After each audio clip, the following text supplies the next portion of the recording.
अच्छा 6.47 में आपके पास है 1 कंपार्टमेंट और कंपार्टमेंट 2 है। अब आपके पास जो वेलोसिटी है वो है आपके पास 1 मीटर क्यूब ऑफ एयर है। टेम्परेचर 400 केल्विन है। जो कंपार्टमेंट 2 है उसका भी टेम्परेचर 400 केल्विन है। जो आपके पास वॉल्यूम है वो 1 मीटर क्यूब है। जो प्रेशर है, प्रेशर आपके पास डिफरेंट है, 3 बार और 1.5 बार। अब आपके पास फिगर में कुछ और टेम्परेचर गिवन है और आपके पास जो स्टेटमेंट है उसमें कुछ और टेम्परेचर गिवन है, तो आपने स्टेटमेंट वाला टेम्परेचर ले लेना है। अब फाइंड क्या करना है? फाइंड इसमें हमने फाइनल टेम्परेचर करना है। अब गिवन हमारे पास ये है कि हीट ट्रांसफर जो है वो हमारे पास है जी 0।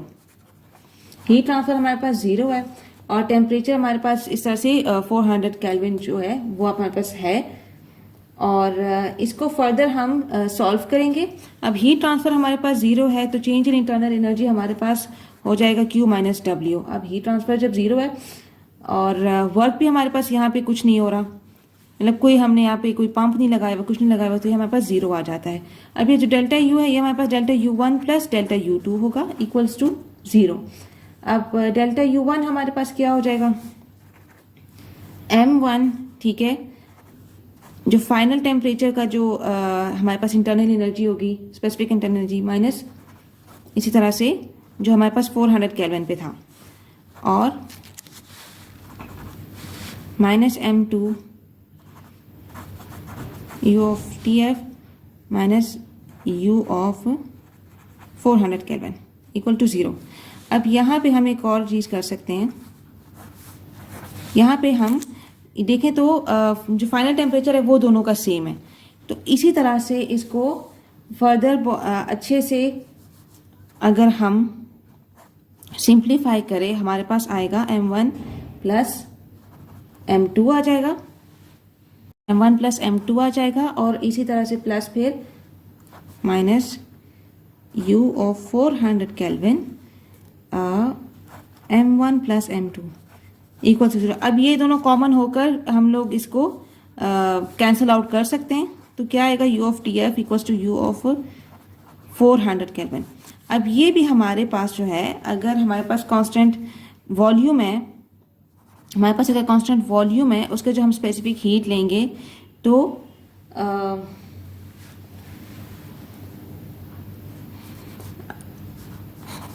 अगर हमारे पास कांस्टेंट स्पेसिफिक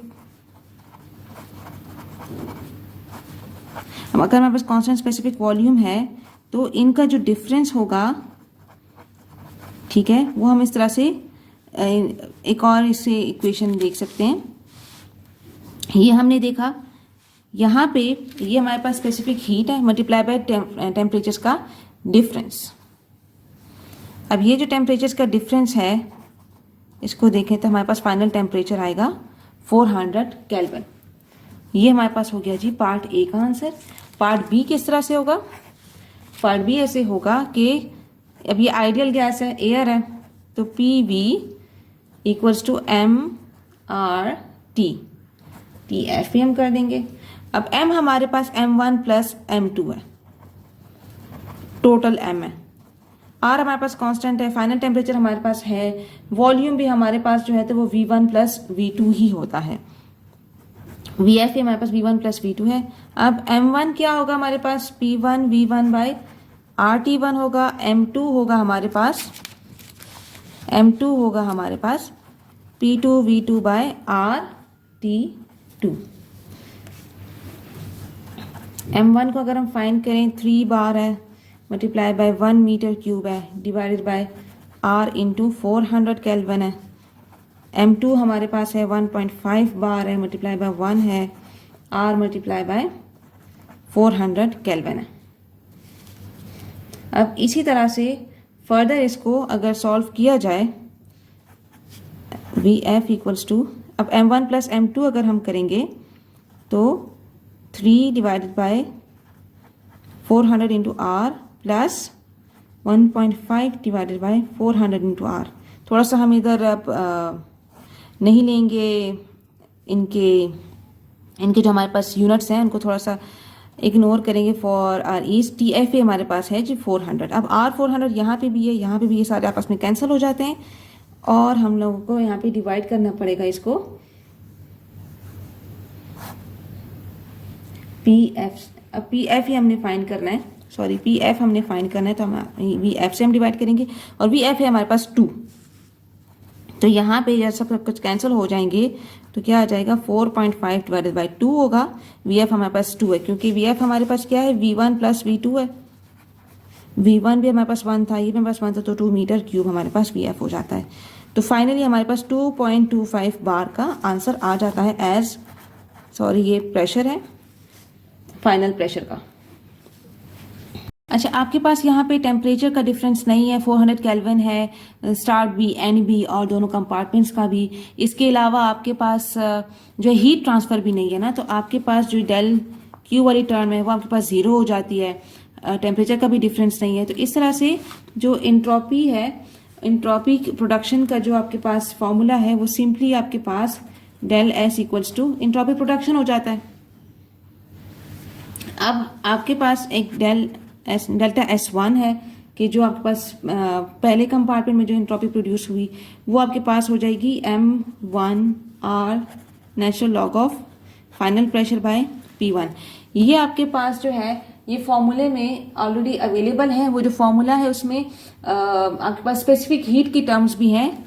फॉर्मूला में आपके पास स्पेसिफिक हीट की भी टर्म्स हैं at constant pressure, constant volume के लिहाज से भी है आपके पास।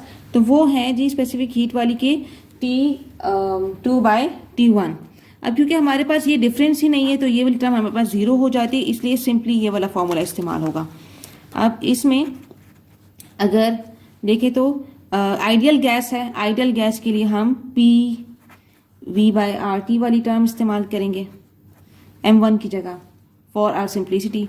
ये R हो गया नेचुरल लॉग ऑफ PF/P1। अब R कैंसिल हो जाते हैं, V1 हमारे पास ऑलरेडी।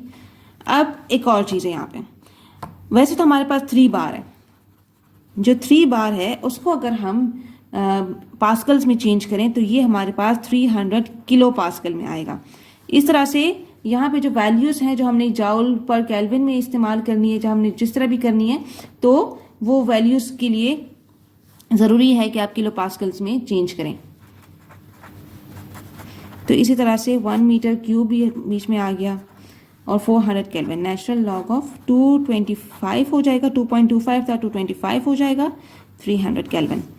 और इसी तरह से इसका जो आंसर है 0.216 हमारे पास आ जाता है। अब जो डेल्टा S2 है वो भी इसी तरह से सॉल्व करेंगे हम, PF/P1 minus P2 V2/R T2, यहाँ पे आपका सॉरी R भी है, और नेचुरल लॉग ऑफ 225/150। एक चीज़ नोट करें कि यहाँ पे ये नेगेटिव साइन था, ठीक है, यहाँ पे भी नेगेटिव साइन है, लेकिन यहाँ से आपके पास नेगेटिव वैल्यू आ जाती है जिसकी वजह से ये वाली एंट्रोपी पॉजिटिव हो जाती है। ये वाला जो नेगेटिव साइन है, क्योंकि यहाँ पे आपके पास नेगेटिव वैल्यू नहीं आएगी इसलिए ये वाली एंट्रोपी आपके पास पॉजिटिव नहीं होगी। अब इसी तरह से यहाँ पे आपने 150 किलो पास्कल ऐड कर देना है, ऐड कर देते हैं 1 मीटर क्यूब बाय 400 केल्विन और नेचुरल लॉग ऑफ 225/150। इस तरह से आपके माइनस 0.150 आंसर आ जाते हैं। देखिए ये माइनस है क्योंकि यहाँ पे ये वाली टर्म माइनस नहीं हुई है। अब हम इसका जो डेल्टा S फाइंड करेंगे, delta S1 plus delta S2, हमारे पास फाइनली आंसर आ जाएगा 0.064।